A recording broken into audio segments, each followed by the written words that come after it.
Hey everyone, welcome back to Afterthought FM.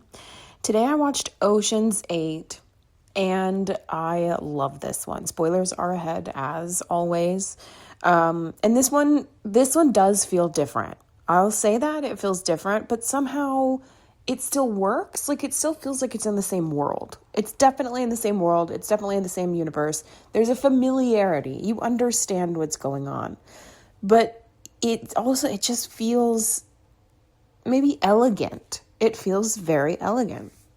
So the parallels of Ocean's 11 and Ocean's 8, you have in 11, you have Danny getting out of prison, and in 8, you have Debbie getting out of prison, right? So it from the very first scenes, it's setting you up to say, okay, all right, this is what this is. This is familiar. But instead of Danny, we have Debbie, his sister, and she's pulling together her own crew for a heist at the Met Gala. So we're kind of in a different world. We're in a more elegant world. Everything is very exclusive.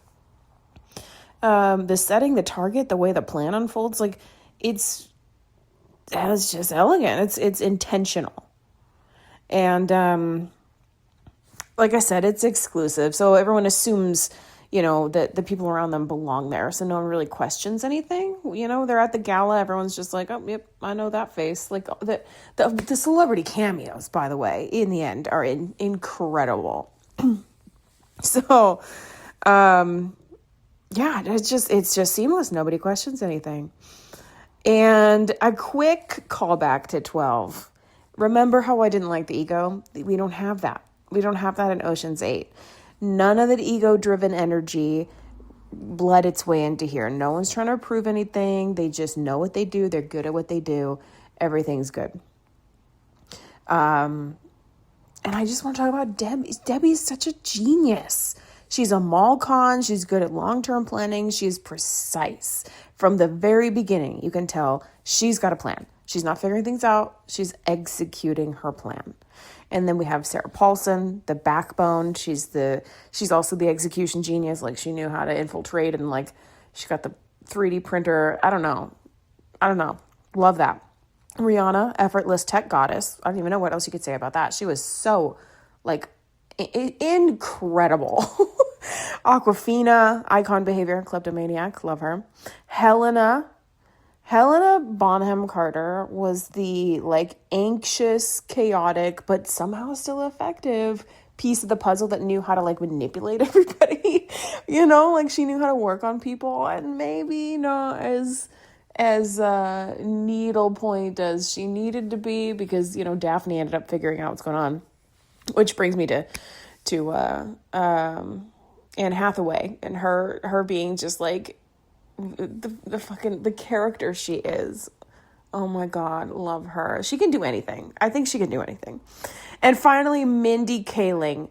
She's incredible. Like they were like, we need a jeweler, and we got the perfect one. Her personality in this is so great. It's peak. She's like, should we really do this? Do we have to do this? This is a crime against beauty and jewelry all in one. And I agree with her. But I support women's rights and women's wrongs, and I think she does too. So, everything brings something specific. It all fits together. Even Yen. They brought Yen back in the end. Love that guy. I remember him, like, sweating over him in the elevator shaft scene in one of the previous movies. Oh, my God. But, like, he comes in again, and he just cleans the Met Gala out. It's so good. The museum, actually, that the gala is being hosted at. Just cleans it out with a toy submarine, by the way. It's good. It doesn't rely on brute force. This movie doesn't rely on brute force. I know the other two had Basher. I'm sorry, the other three, pardon me. The other three had Basher, and he loves his explosions, and I love them too. But this one didn't really rely on that. It just kind of relied on understanding people and guiding the behavior that they understand of people. They don't really have to overpower anything. And I think that that's really, really, like, I think that that's a precise point to make between groups of men who get things done and groups of women who get things done. I think it's like we come at it from a different angle. There's a moment where they there's a moment where they dunk the sink or they dunk the necklace in the sink, and they start taking it apart, and I'm like, oh my God. It hurt me. I understand what Mindy was talking about. I was like, no, I don't like this. But then, I support our ladies, so we needed it. And they adjust the plan as they go. Every time something came up, they were like, well, we're going to be flexible about this. We're going to roll with the punches. We're going to pivot. We're going to, whatever we need to do, that's what we're going to do. And I love that. Nothing fell apart. It all just shifted when and where it needed to. Speaking again, I'll circle back. Yeah, they didn't, when we were the big reveal in the end is like, they didn't just go for the Toussaint, which is what they made us think they were doing the whole time. At the end of it, they were like, but also this. Also, let's clean out the museum. And I love that Daphne figures it out. Anne Hathaway's character figures it out. She's not just like an airhead, they kind of made her seem that way. And then when she puts it all together and she's like, oh, I just want to join because I'm lonely.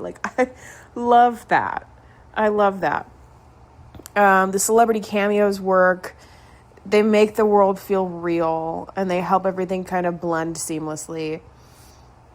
I could say so much good about this. I don't know. Anyway, okay. I love that we actually see them build their dream lives also with the money. I need to touch on that before I talk about anything else. The dream lives, because remember Danny's crew, they were always kind of in and out of chaos, in and out of jail, or they lost the money, or even Rusty spent it all on a hotel. Not a hotel that failed, by the way. And in this one, they were like, we were smart about this. We did exactly what we wanted to do with the money, and we made it into more money. And I just love these ladies. Okay, all right, okay. The one thing I did question, I kind of was like, wouldn't there have been someone who checked the necklace more closely after the bathroom scene?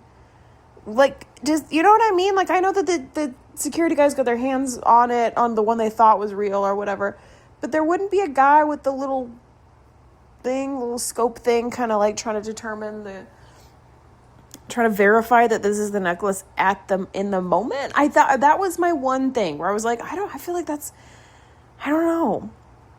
But also, I don't know how any of this works, and how the movie uses exclusivity as a distraction. Maybe that works, Social trust kind of goes a long way with these things because everyone knows all the faces there. So, I don't know. I guess that's more of a question, not a failing on the movie. That's just me going, huh?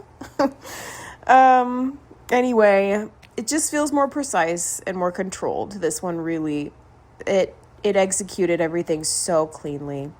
It's a different kind of Ocean's movie, but it still feels like an Ocean's movie. It works really well. Thank you so much for listening. Let me know if you guys agree. Let me know what you guys think, and I will see you in the next episode.